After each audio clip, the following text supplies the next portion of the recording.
Assalamualaikum warahmatullahi wabarakatuh.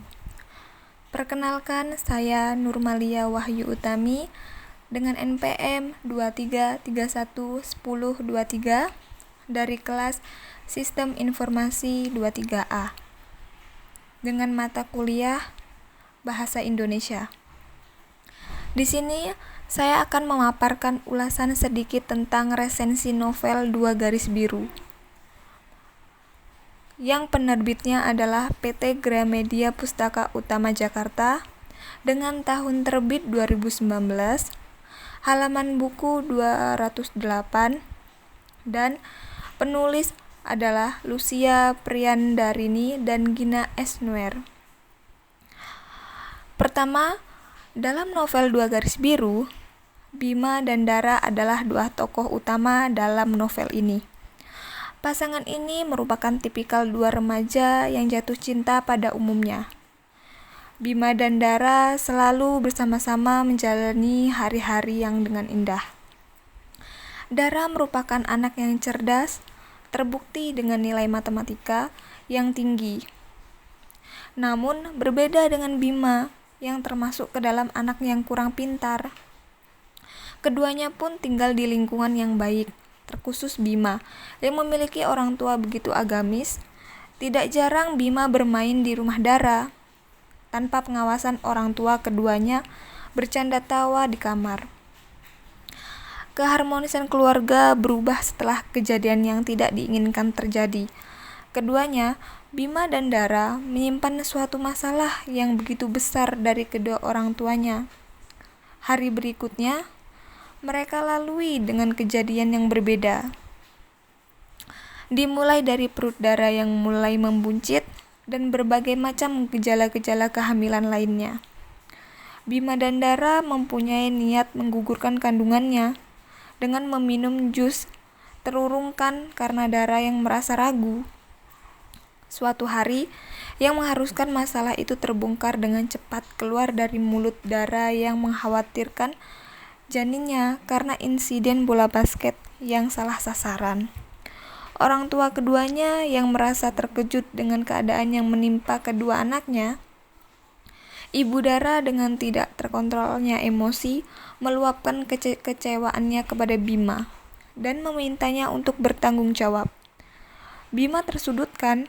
Kedua orang tuanya yang begitu emosional, namun dengan insting seorang ibu, terus membela anaknya walau tersirat sebuah kekecewaan yang mendalam dengan apa yang telah dilakukan oleh anaknya Bima. Dara lahir dari keluarga yang cukup berada. Ibunya Rika, wanita karir yang begitu perfeksionis dan sudah menyiapkan segala hal bagi anaknya serta seorang ayah pembisnis. Lain dengan Bima yang berasal dari keluarga sederhana. Ibunya penjual pecel, bapaknya pensiunan. Mereka tinggal di perkampungan yang jauh dari gedung-gedung tinggi di Jakarta. Cara para orang tua menghadapi masalah ini pun berbeda. Keluarga Bima boleh dibilang cukup religius.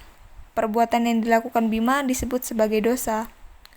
Cukup butuh waktu bagi sang ibu untuk akhirnya bisa lebih tenang dan memahami apa yang terjadi pada anaknya itu.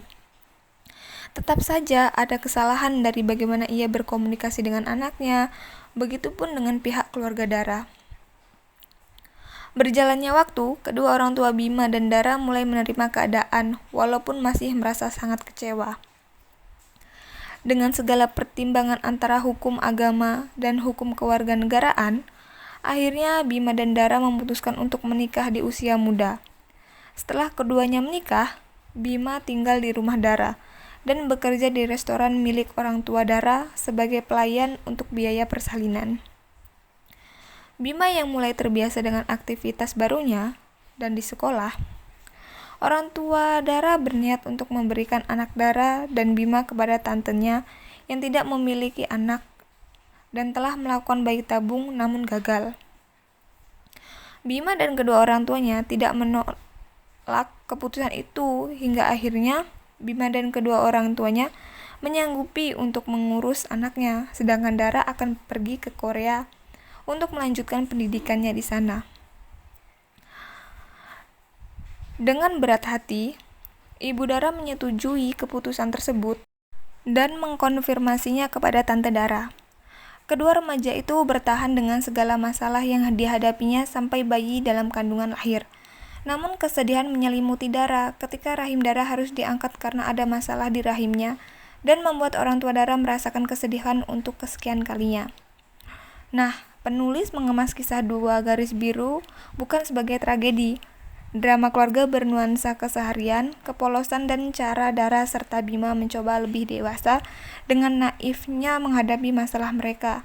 Terasa natural sebagaimana cara berpikir anak SMA. Bima yang dasarnya tak terlalu pandai berkebaikan dari Dara, yang juga kerap menunjukkan kenaifannya di depan banyak orang. Disinilah penulis menyajikan sebuah cerita. Penulis menyodorkan sebuah masalah dan juga menawarkan cara betapa anak remaja melakukan kesalahan yang cukup fatal. Orang tua tetap punya peran penting, bukan hanya menyalahkan dan merutuki bencana. Nah, kelebihan dari novel Dua Garis Biru adalah bagaimana sex education sangat penting diberikan pada anak-anak, khususnya usia remaja. Dua Garis Biru ini juga dapat menjadi wadah untuk berdiskusi tentang pernikahan dini yang masih dianggap tabu oleh masyarakat Indonesia. Dengan membaca novel ini, orang tua bisa mulai mengajak anak mereka berdiskusi tentang bahaya pergaulan bebas dan pentingnya menjaga diri. Nah, kekurangan dari novel Dua Garis Biru, novel ini dibuat terlalu mengandung konten dewasa. Nah, itu saja yang dapat saya sampaikan. Kurang lebihnya saya mohon maaf. Saya akhiri. Wassalamualaikum warahmatullahi wabarakatuh.